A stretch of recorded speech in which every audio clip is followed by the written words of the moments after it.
বাড়িতে বিয়ের আগে নিজের মায়ের সঙ্গেও যেরকম রাগারাগি হতো, বিয়ের পর শাশুড়ি মায়ের সঙ্গে ঠিক সেরকমভাবেই আমার রাগারাগি হতে থাকে। একটু রাগটাকে বেশি দেখানোর জন্য আমি কিন্তু আমার বাড়িতে ঘুরতে চলে গেছিলাম দুদিনের জন্য। তাছাড়াও বাড়িতে কিন্তু ওই 2 দিনের মধ্যে আমি অনেকবার আসা যাওয়া করেছি, কিন্তু ছিলাম বাপের বাড়িতেই। দিকে 2 রাত হওয়ার আগে আমার শাশুড়ি মা আমাকে ফোন করলো আর বললো তাড়াতাড়ি বাড়িতে আসো, তোমার পছন্দের একটা কিন্তু রান্না করে খাওয়াবো। আর সেটাই হলো কড়াইশুঁটির কচুরি। এইবার শীতে আমাদের বাড়িতে একবারও কড়াইশুঁটির কচুরি হয়নি, আর আমি তো সেদিন থেকে খুব আফসোস করছিলাম যে এখনো কড়াইশুঁটির কচুরি খেতে পারলাম না। আমি তো ঠিক মতন লুচিই বেলতে পারি না, তার উপর আবার কড়াইশুঁটির কচুরি আমার পক্ষে অসম্ভব বাপু। কিন্তু আমার শাশুড়ি মা বেলছে দেখো ঠিক ছোটোখাটো একটা রুটির মতন, তার সঙ্গে ছিল আবার ছোট্ট ছোট্ট আলুর দম, দারুণ লাগছিল। আর এখনই কিন্তু দেখো ফুটবলের মতন লুচিগুলোকে ভেজে নেওয়া হবে।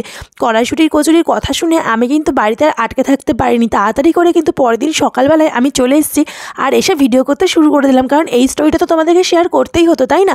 তোমরা সবসময় ভালোটাই দেখো, খুনসুটিগুলো কিন্তু দেখতে পাও না।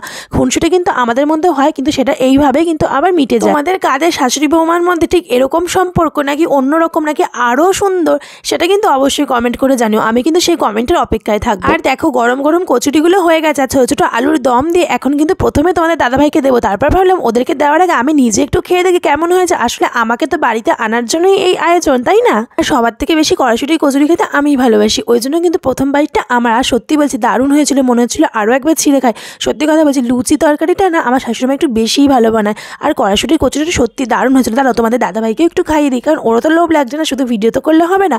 তারপর বাড়িতে এসে দেখতে পেলাম এখানে পুলি পিঠে, চুষি পিঠে এগুলোও করা হয়েছে আমার জন্য। তো এগুলোকে দেখে তো আমার আরও বেশি ভালো লাগে যে আমাকে ওনারা কত ভালোবাসে, আমি শুধু শুধু রাগ করলাম। তো যাই হোক, তারপর আমিও কিন্তু চুষি পিঠেগুলো করে খেয়ে নিলাম। তোমাদের কার কার চুষি পিঠে খেতে ভালো লাগে অবশ্যই কিন্তু কমেন্ট করে জানাবে। এইদিকে বিকেলবেলায় আমার মায়ের একটা বিয়ে বাড়ি রয়েছে, সেখানে মায়ের পরার মতন ভালো শাড়ি নেই। আসলে বাড়ির এক মেয়ে তো, তাই দুদিকেরই কর্তব্য পালন করতে হয়, সেই জন্য দুটো পছন্দ মতন শাড়ি নিয়ে এখন চলে গেলাম বাড়ির দিকে। আর বাড়িতে আসবার বাবার দোকানে বাবার হাতে চা খাবো না এটা তো হতেই পারে না। আর জানো বাবার দোকানের নামটা কিন্তু তুলিকার স্ট্রিট স্টল, মানে আমার নামেই কিন্তু দোকানটা দেওয়া হয়েছে। আর বাবা কিন্তু ভীষণ সুন্দর চা বানায়। আজকে থেকে না, আমি যখন একদম ছোট তখন থেকে কিন্তু আমার বাবার চায়ের দোকান। তখন কিন্তু এত বেশি চায়ের দোকান এলাকায় ছিল না, শুধু আমার বাবারই চায়ের দোকানটা ছিল। চলো তোমাদেরকে আজকে আমার বাবার চায়ের দোকানটা দেখিয়ে দিই। সুকান্তপল্লী থেকে এসে সেবক সঙ্গে ঠিক উল্টো দিকে। যাই হোক, বাড়িতে এসে ভাবলাম মাকে একটুখানি ব্লাউজটা আয়রন করে দেবো, কিন্তু দেখো আয়রন করতে গিয়ে আমি তো আমার শখের ব্লাউজটা পুড়িয়েই ফেলেছি।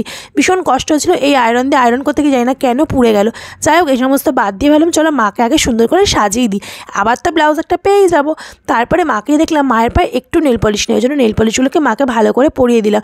মা না একদম সাজতে চায় না, সাজতে কিন্তু ভালোবাসে কিন্তু খুব একটা ভালো সাজতে পারে না, ওই জন্য আমি চেষ্টা করি একটু ভালো করে সাজিয়ে দেওয়া। সেই জন্য প্রথমে নেল পলিশটাকে পরিয়ে দিলাম। তারপর দেখো চুপ করে বলেছি চোখ বুঝে বসতে পারো, চোখ বুঝে বসিয়ে পড়ি। তারপর দেখো মুখের মধ্যে ময়শ্চারাইজার দিয়ে দিচ্ছিলাম, ভাবছিলাম একটু মেকআপ করে দেবো। আমার সেরকম মেকআপের জিনিস নেই, যেটুকু আছে ভাবলাম ওটুকু দিয়ে মেকআপ করে দেবো। আর জানো আমিও কোনোদিনও আইব্রো করি না, আর আমার মাও কোনোদিনও আইব্রো করে না। আসলে এটাই হয়, ছোটো থেকে যেটা দেখি সেটাই তো হয়। আমার মাকে কোনোদিনও আইব্রো করতে দেখি, কিন্তু আমি কি করে করবো, কিন্তু এখন আমি করি, ওই জন্য মাকেও করিয়ে দিলাম। তারপর যাই হোক মেকআপ টেকআপ করে মাকে বিয়ে বাড়ি পাঠিয়ে দিয়ে এখন আমি আর তোমাদের দাদাভাই এসেছিলাম আমার শ্বশুরমশাই ব্লাড টেস্টের রিপোর্ট নেওয়ার জন্য। আর ওখানে গিয়ে দেখতে পেলাম বড় বড় সাইজের কাটলেট। আগের দিন চিকেন কাটলেট খেয়েছিলাম, দারুণ টেস্টি ছিল। তাই তোমাদের দাদাভাইকে একরকম জোর করেই আমি নিয়ে এসেছিলাম যে চলো ওখানকার কাটলেটগুলো কিন্তু দারুণ খেতে। তবে আজকে চিকেনের নেইনি, আজকে নিয়েছিলাম আমাদের লোটের কাটলেট, কিন্তু তোমাদের দাদাভাই কিছুতেই খাবে না। এখন নাকি সে রোগা হবে, সে নাকি ফাস্টফুড খাবে না।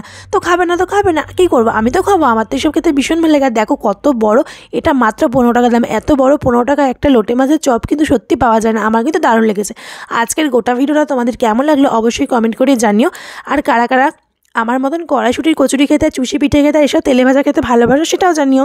তো ভালো লাগলে অবশ্যই লাইক করে দিও। টাটা।